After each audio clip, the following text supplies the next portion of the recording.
इस वक्त हमें ज्वाइन किया है राजा खालिद एडवोकेट साहब ने। आपके वक्त का शुक्रिया। राजा साहब, जिस तरीके से हम देख रहे हैं कि कल साइफर केस का फैसला, आज तोशाखाना केस का फैसला आया जिसमें 14 साल कैद और 10 साल के लिए नाअहल जो है वो क्लियर कर दिया गया है, क्या कहेंगे इस फैसले को, कैसे देख रहे हैं?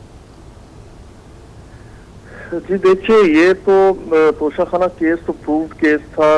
ये पूरी कौम ने देखा, रिकॉर्ड पे चीजें मौजूद हैं कि पहले उन्होंने वहां से चीजें उठाई, वो फरोख्त की, उसके बाद फिर उन्होंने उसकी पेमेंट की खजाने में। और वो घड़ी वाला जो वाकया है वो कौम के लिए, इस मुल्क के लिए कोई मैं समझता हूँ कि एक बदनामी का बायस बना, सुबकी का बायस बना कि वो घड़ी वापस मालिक के पास पहुंच गए जिन्होंने गिफ्ट किया था। और जब उन्हें पता चला कि ये लोग पाकिस्तानी हुक्मरान इस तरह तोहफे बेचते हैं, जो मैंने बड़ी चाहत के साथ इन्हें गिफ्ट की थी और 2 घड़ियां बनवाई थी, एक अपने लिए और एक इनके लिए, तो उसका जवाब इन्होंने इस तरह करके दिया। तो जहाँ पे मुल्क की सुबकी हुई वहाँ पे जाहिर है अपने अख्तियारात को का नाजायज इस्तेमाल सामने आया कि प्राइम मिनिस्टर की हैसियत से उन्होंने बेलगाम अपने अख्तियारात को इस्तेमाल किया। एक तरफ से रियासत मदीना का दावा था और दूसरी तरफ ये सूरत हाल थी।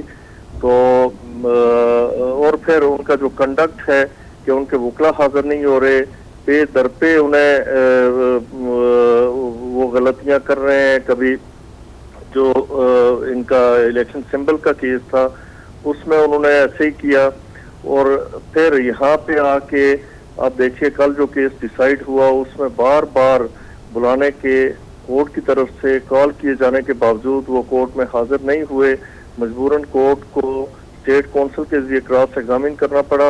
आज भी सूरत हाल वही थी कि उन्होंने जो 342 का बयान है वो साइन करने से इनकार कर दिया, अदालत के साथ बरहमी का इजहार किया, अदालत के साथ लड़े।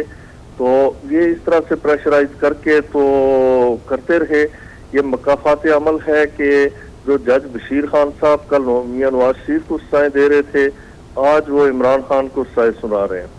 अच्छा राजा खालिद साहब, जैसा कि हम देख रहे हैं जब समातें चलती हैं, लंबा अरसा समातें चलती हैं, लेकिन कल साइफर केस का फैसला आया और फौरन ही आज तोशाखाना का फैसला आ गया, क्या देख रहे हैं, क्या वजह इतनी फास्ट प्रोसीडिंग्स की? कहीं मतलब इलेक्शन से मुतालिक तो कुछ नहीं? देखें, इलेक्शन से मुतालिक तो वो पहले ही इलेक्शन कंटेस्ट नहीं कर रहे, पहले ही डिस्क्वालीफाई हो चुके हैं। इलेक्शन से मुतालिक तो मैं नहीं समझता कि कोई एक ही केस काफ़ी होता है। वो एक दिन की भी सजा दी जाए तो बंदा डिस्क्वालीफाई हो जाता है, वही काफ़ी था। तो अब इन केसेस में ज़रा कंक्लूड होना है, एक अरसे से चल रहे हैं। तो बाकी मैं नहीं समझता कि ये प्रोसिक्यूशन बेहतर बता सकती है कि उनकी क्या हिकमत अमली है, लेकिन नाअहली के लिए तो एक दिन की सजा ही काफ़ी है।